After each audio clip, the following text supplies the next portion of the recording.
works of Juan Luna de San Pedro Inovicio Ancheta, better known as Juan Luna, a Filipino painter, sculptor, and a political activist.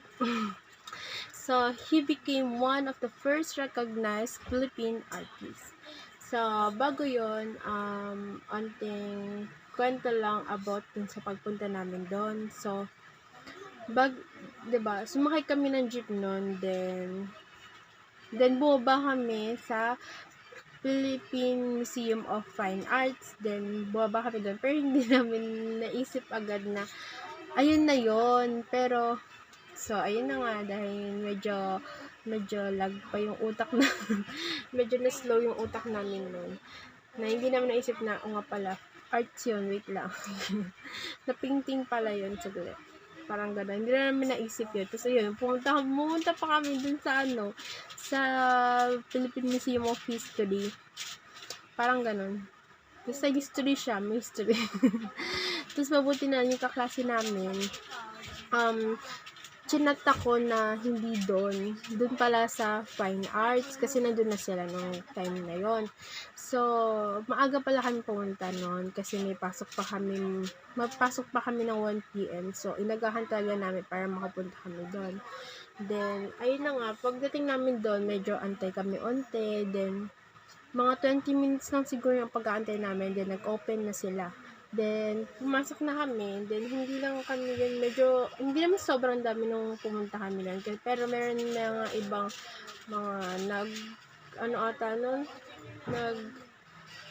may mga estudyante din. Tapos, may mga parang field trip na kaming mga nakasama. So, ayun, pila muna kami, then onting check sa mga bag, then sign mo, may isa dapat sa amin na magsasign, so ako na yung nag-sign, then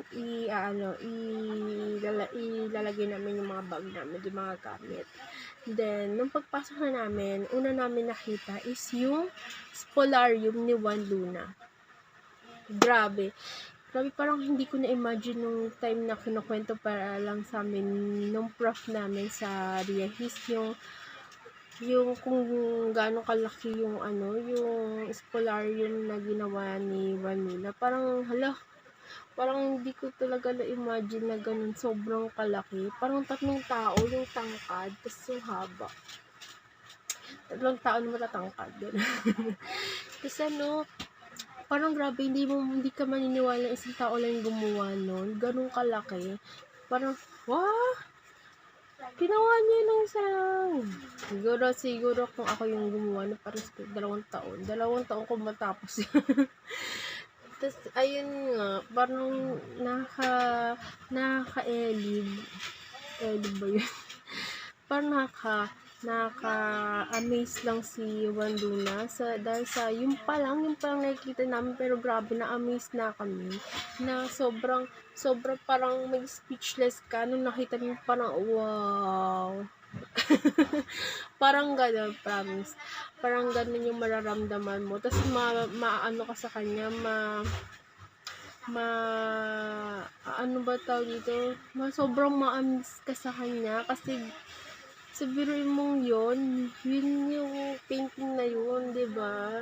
Parang di mo ma-imagine kung ikaw yung gagawa nun. So, ayun na nga, pagkatapos nun, picture kami. So, ito, nakita nyo naman. So, ayun, talikod ante. Tapos, kasama ko po pala dyan si Carmela. Then, siya yung isa kong kagrupo. Then, siya yung mag-react naman sa gawa ni Amorsolo, Fernando Amorsolo. Tapos, ayun na nga din. Akala namin, yun na yung painting ni Juan Luna. Yun lang. Kasi parang unti lang yung sa amin. Pero yun pala yung yung mga nasabi pala sa amin is yung mga sikat niyang mga mga painting na ginawa noon. Pero hindi lang pala yun. Marami din pala siyang nagawa. Meron dito yung yung parang tanawin. So, ito, may kita nyo naman dito. So, may mga tanawin, then may mga family, then meron pang isa dito na, ang tawag dito, babae. Then, taga-ibang bansa mukha namang taga-ibang bansa talaga siya. So, ayun. Marami din kaming mga nakita. May mga baby pa nga. So, ito, mga baby. Then, marami pang iba. Then, may mga Spaniards. Parang siguro Spaniards to.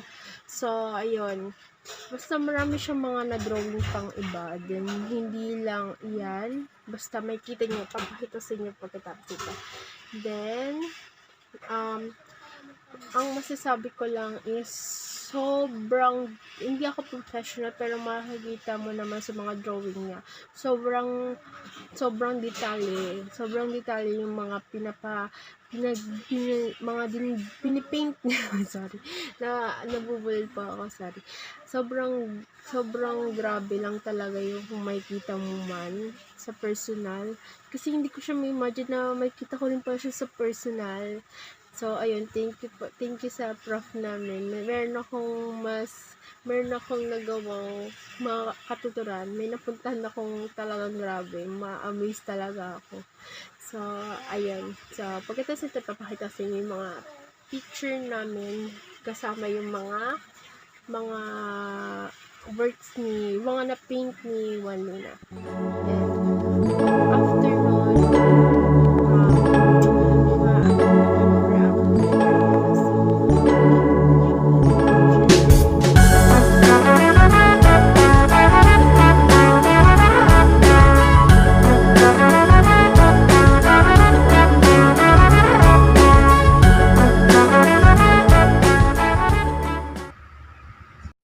Fernando Amorsolo y Cueto was one of the most important artists in the history of painting in the Philippines. Amorsolo was a portraitist and painter of rural Philippine landscapes. He is popularly known for his craftsmanship and mastery in the use of light. Fernando Amorsolo was born May 30, 1892 in the Paco district of Manila. At 13, he was apprenticed to the noted Philippine artist Fabian de la Rosa, which is his mother's first cousin. In 1909, Amorsolo enrolled at Liceo de Manila and then attended the Fine Arts School at the University of the Philippines, graduating in 1914. First cousin. In 1909, Amorsolo enrolled at Liceo de Manila and then attended the Fine Arts School at the University of the Philippines, graduating in 1914. After working 3 years as commercial artist and part-time instructor at the university, he studied at the Escuela de San Fernando in Madrid. For 7 months, he sketched at the museums and on the streets of Madrid, experimenting with the use of light and color. That winter, he went to New York and discovered the works of the post-war Impressionists and Cubists, who became the major influence on his work. On his return to Manila, he set up his own studio. Characteristically, an Amorsolo painting contains a glow against which the figures are outlined, and at one point of the canvas, there is generally a burst of light that highlights the smallest detail. During the 1920s and 1930s, Amorsolo's output of paintings was prodigious. In 1939, his oil painting Afternoon Meal of the Workers won first prize at the New York World's Fair. His wartime paintings were exhibited at the Malacanang Presidential Palace in 1948. Amorsolo, who died in 1972, is said to have painted more than 10,000 pieces. He continued to paint even in his late 70s, despite arthritis in his hands. During the 1920s and 1930s, Amorsolo's output of paintings was prodigious.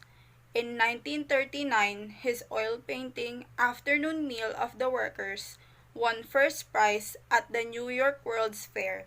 His wartime paintings were exhibited at the Malacanang Presidential Palace in 1948. Amorsolo, who died in 1972, is said to have painted more than 10,000 pieces. He continued to paint even in his late 70s, despite arthritis in his hands. Even his late works features the classic Amorsolo tropical sunlight. He said he hated sad and gloomy paintings, and he executed only one painting in which rain appears. My initial reaction when I first saw his works was that, of course, they were amazing. They were very beautiful in my eyes.